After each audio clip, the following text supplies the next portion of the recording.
Finally tonight here, America Strong and the USS Lexington, lost in battle 76 years ago, discovered at the bottom of the sea. The USS Lexington was one of the mightiest, toughest carriers ever built by the United States in the 1920s. It was so strong that she managed to stay afloat after getting hit by 2 torpedoes, 2 bomb hits, and a series of catastrophic internal explosions on the same day. Eventually, a U.S. destroyer had to fire 5 more torpedoes to bring her down because they didn't want the Japanese to get hold of the American tech. The Lexington finally went under at 7:52 p.m. on 8th May, 1942. But even that wasn't the most shocking part. Because when researchers found the wreck in 2018, the aircraft were still on the flight deck, their wings still folded, and even the kill markings on one fighter were still visible. This is the story of one of the most supreme ships ever made, and how it still holds everything on deck. Let's get into it. The Lady Lex. Long before the USS Lexington became one of the most famous aircraft carriers of World War II, it wasn't even supposed to be an aircraft carrier. She was originally designed as a battle cruiser, a massive warship built to carry heavy guns and fight enemy fleets. But before construction was finished, everything changed. In 1922, the Washington Naval Treaty placed strict limits on how many large battleships countries could build. That left the United States Navy with 2 enormous half-built battlecruiser hulls that no longer fit the new rules. Instead of scrapping them, the Navy came up with an ambitious idea. They would strip away the battlecruiser design and rebuild both ships into something completely different. That decision gave birth to 2 of the world's first true fleet aircraft carriers, USS Lexington and her sister ship Saratoga. USS Lexington, also known as CV-2, was officially commissioned in December 1927. Because she had started life as a battlecruiser, she was far larger than most aircraft carriers of her time. She measured 888 feet long and displaced around 36,000 tons. Her flight deck stretched longer than 3 football fields. She could carry 78 aircraft and reach speeds of up to 34 knots, making her faster than most destroyers of that era.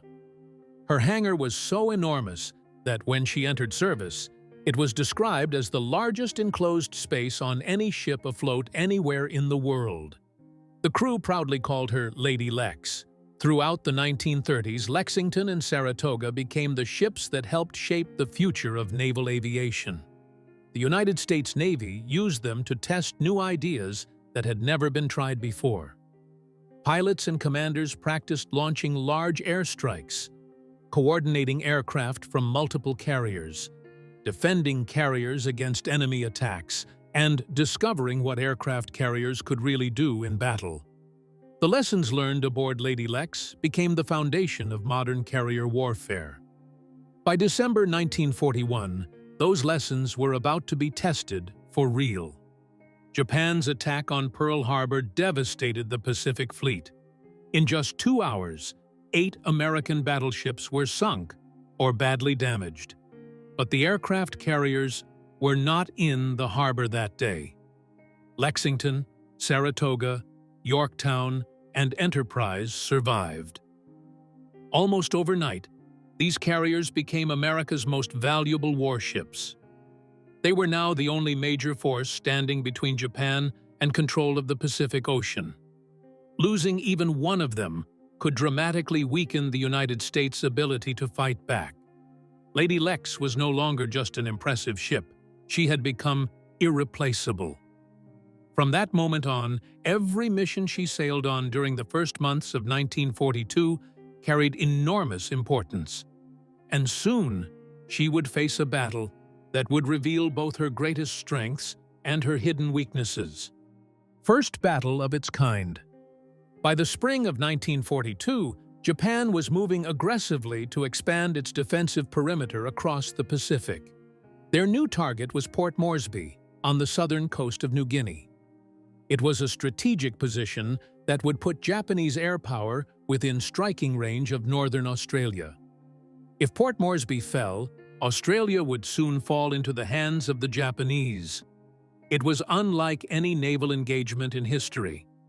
For the first time, two opposing carrier task forces fought an entire battle without the surface ships ever making contact with each other.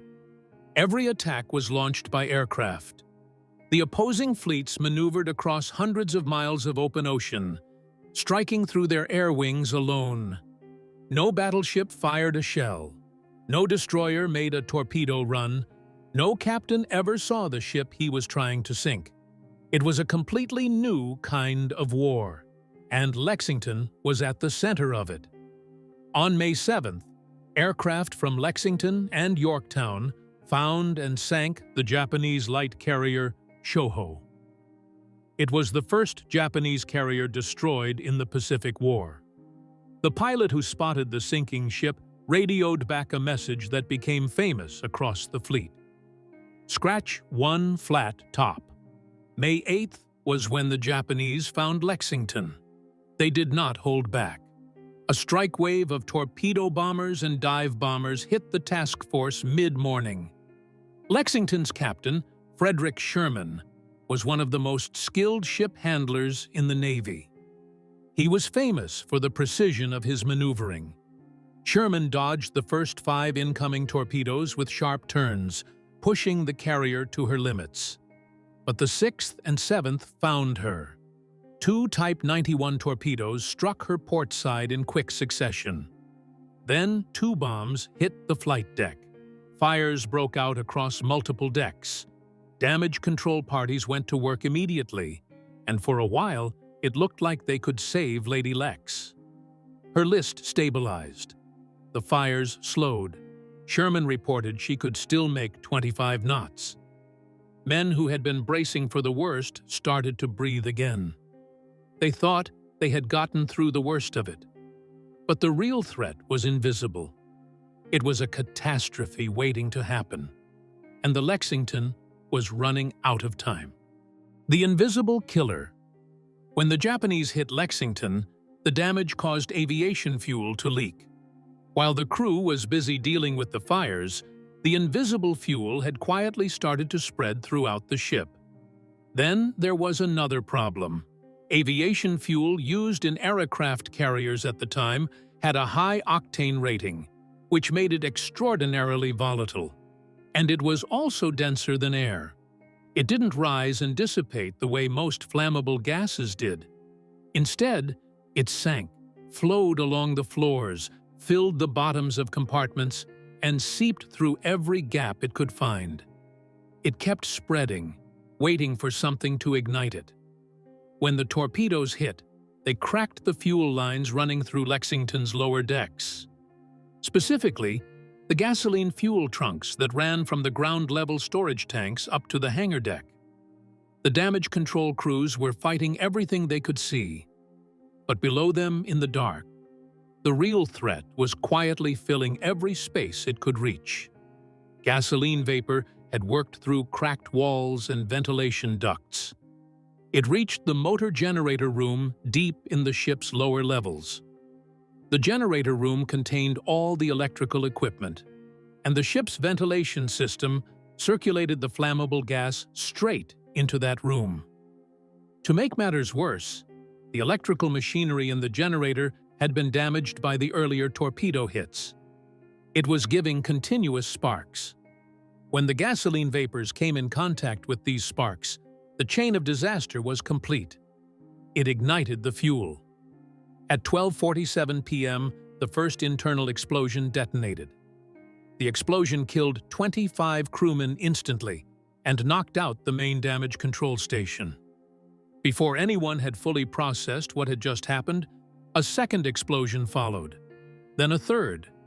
Captain Sherman's own report, written afterward, said simply, "This heavy explosion at 12:47 was what caused the loss of the ship. Until that time, everything was well under control. That single explosion started a chain reaction that would ultimately lead to the downfall of the Lexington." The lady goes down. The internal explosions tore through Lexington's lower decks in the afternoon. By 4 p.m., the below-decks area was entirely lost. The damage control parties had spent 2 hours trying to bring the fires under control. But after the explosions, the situation had become hopeless. At 5:07 p.m., Captain Sherman gave the order to abandon ship. Over 2,700 men went into the water and were pulled out by the destroyer circling the carrier. Sherman himself did not leave when the order was given. He walked the ship, personally confirming that no living crew member remained aboard, fulfilling his duty as captain till the very end. He was the last man off.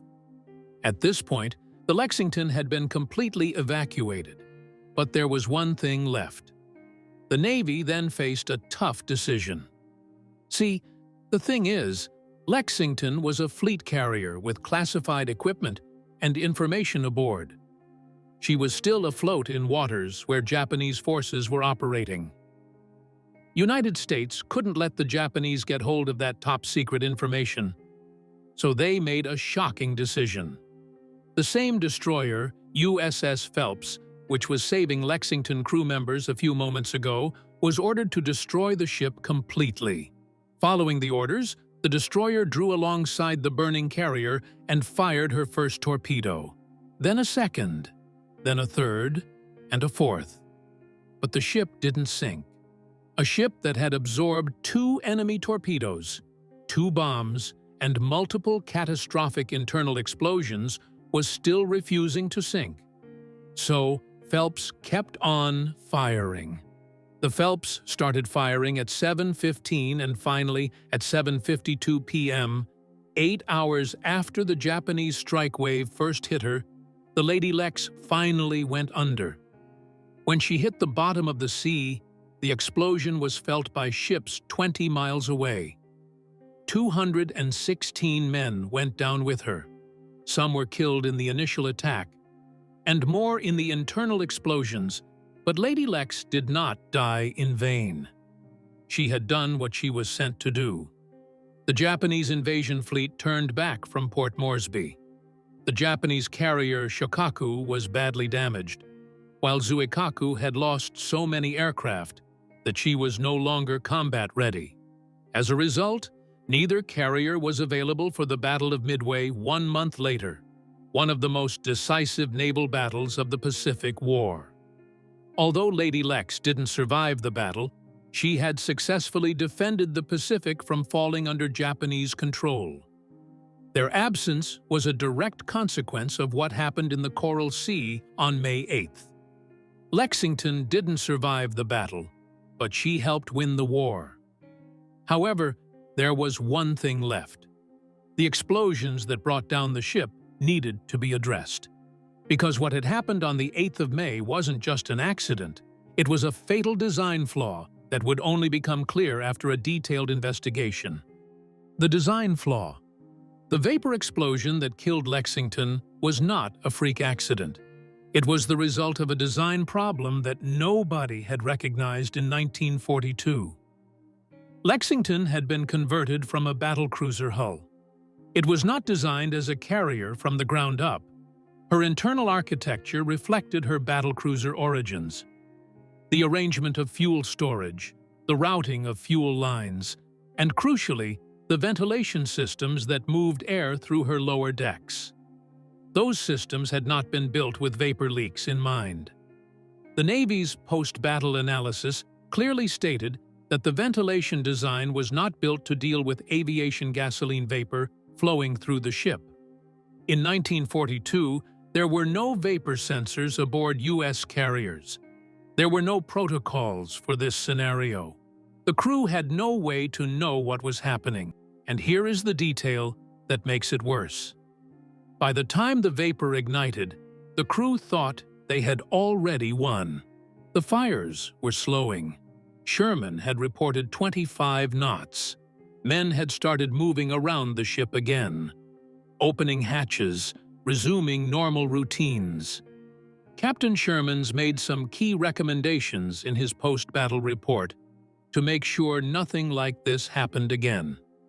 He advised removing all gasoline tanks from damaged areas and filling them with salt water to make sure compartments are ventilated so no vapor fills them.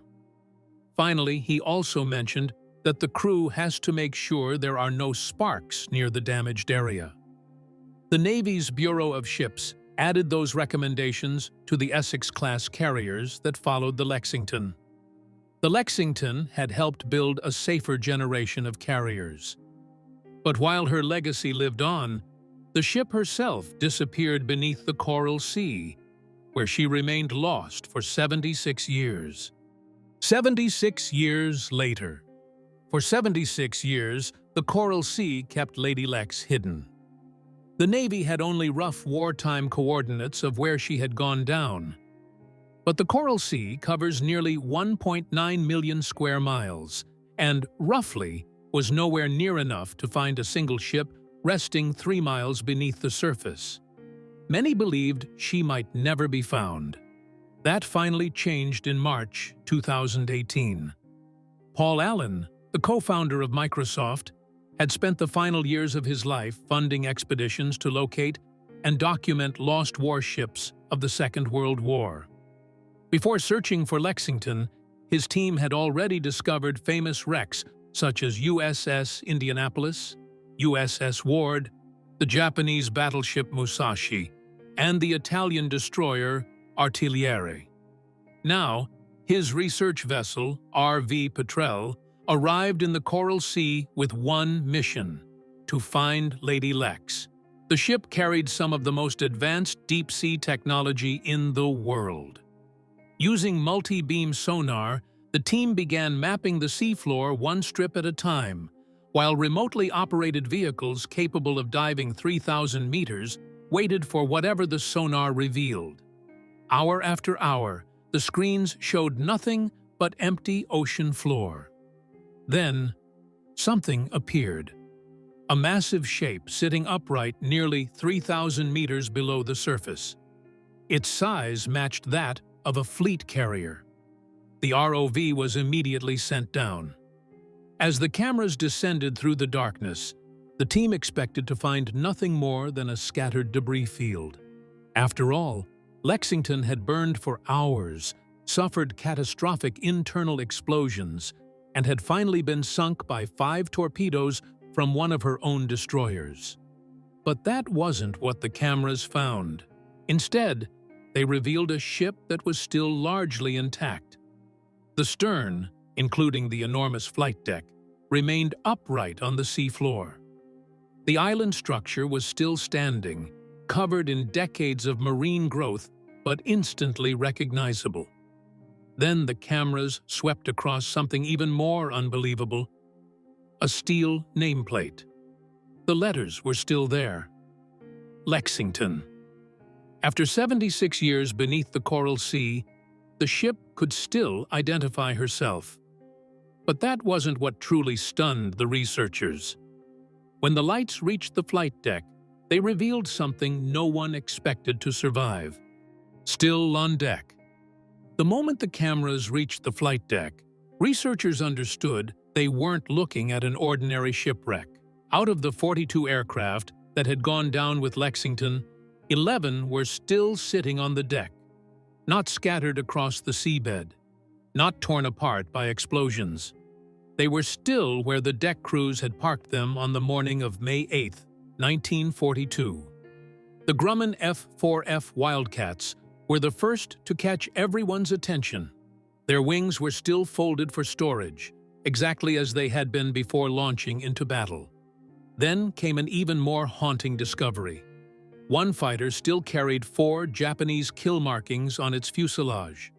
Those markings had been painted by a pilot who flew from this very deck that morning. He never returned to add a 5th. And the surprises didn't stop there. The Douglas TBD Devastator torpedo bombers were still there as well. These were the same aircraft that had attacked the Japanese fleet only hours before Lexington went down. Even more remarkably, researchers from the National World War II Museum were able to read serial numbers that should have disappeared decades ago. Those numbers allowed them to identify individual aircraft and connect them to the men who flew them on Lexington's final mission. One aircraft belonged to Walt Nelson, another to Gunner Talkington. For a moment, those names were no longer just words in a wartime report. They had real aircraft, real places on the flight deck, and they had been waiting on the bottom of the Coral Sea for 76 years.